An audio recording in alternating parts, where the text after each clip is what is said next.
वाढीव घरपट्टी विरोधात सांगली बंदला सांगली जिल्हा शिक्षण संस्था संघाचा जाहीर पाठिंबा। सांगली मिरज कुपवाड महानगरपालिकेने केलेल्या अवास्तव व अन्यायकारक घरपट्टी वाढीच्या निषेधार्थ वाढीव घरपट्टी आंदोलन कृती समितीने 4 ऑगस्ट 2026 रोजी पुकारलेल्या सांगली बंद आंदोलनास सांगली जिल्हा शिक्षण संस्था संघाने जाहीर व संपूर्ण पाठिंबा दर्शवला आहे। या संदर्भात संघाचे अध्यक्ष श्री रावसाहेब पाटील व सेक्रेटरी श्री विनोद पाटोळे यांनी वाढीव घरपट्टी आंदोलन कृती समितीचे अध्यक्ष यांच्याकडे निवेदन सादर केले। निवेदनात म्हटले आहे की शिक्षण संस्था या नफा कमवणाऱ्या व्यापारी संस्था नसून समाज हितासाठी कार्य करणाऱ्या धर्मादाय संस्था आहेत। त्यामुळे त्यांच्यावर व्यापारी संस्थाप्रमाणे घरपट्टी लादणे अथवा त्यामध्ये अवास्तव वाढ करणे योग्य नाही। घरपट्टीतील वाढीमुळे शिक्षण संस्थांच्या आर्थिक नियोजनावर मोठा परिणाम होत असून त्याचा अप्रत्यक्ष फटका विद्यार्थी व पालकांनाही बसू शकतो। शिक्षण संस्थांचे धर्मादाय स्वरूप लक्षात घेऊन त्यांना घरपट्टीमधून संपूर्ण माफी द्यावी, तसेच महानगरपालिकेने वाढीव घरपट्टीचा निर्णय तात्काळ मागे घ्यावा अशी मागणीही निवेदनाद्वारे करण्यात आली आहे।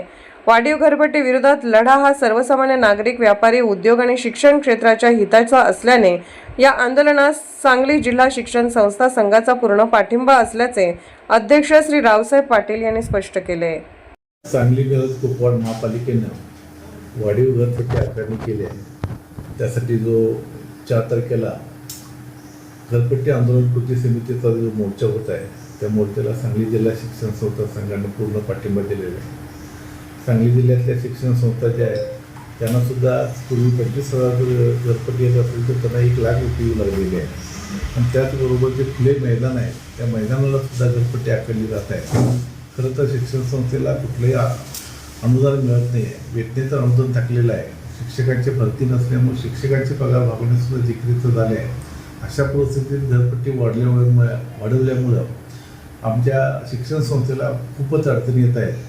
आणि हे कृती समितीने जो 4 तारखेचा मोर्चा काढला आहे त्या मोर्चाला आमच्या सांगली जिल्हा शिक्षण संस्था संघातल्या जेवढ्या काही शिक्षण संस्था आहेत त्या सर्वांचा पाठिंबा आहे। त्याचबरोबर मी आमच्या सगळ्या शिक्षण संस्थेला विनंती करतो की 4 तारखेला जो 10 वाजता मोर्चा निघणार आहे त्या मोर्चामध्ये सगळे शिक्षण संस्थेचे चालक, त्याचबरोबर शिक्षक, शिक्षकेतर कर्मचारी यांनी मोठ्या संख्येनं उपस्थित राहून या निषेध मोर्चाला पाठिंबा द्यावा असं मी आपणाला जाहीर आवाहन करतो।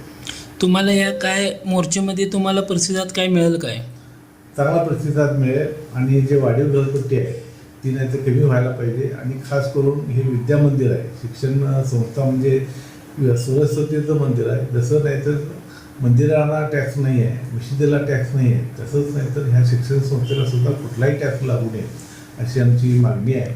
आणि त्या पद्धतीनं सुद्धा जिहा निघालेला असताना सुद्धा ह्या महापालिकेनं जुनी घरपट्टीसुद्धा जवळजवळ चौपट वाढवल्यामुळं आमच्या शिक्षण संस्था चालवण्या अशक्य झालेलं आहे। त्यामुळे ह्या घरपट्टी वाढीचा त्यांनी ताबडतोब विचार करून घरपट्टी वाढ जी केली ती मागे घ्यावी अशी आमची विनंती।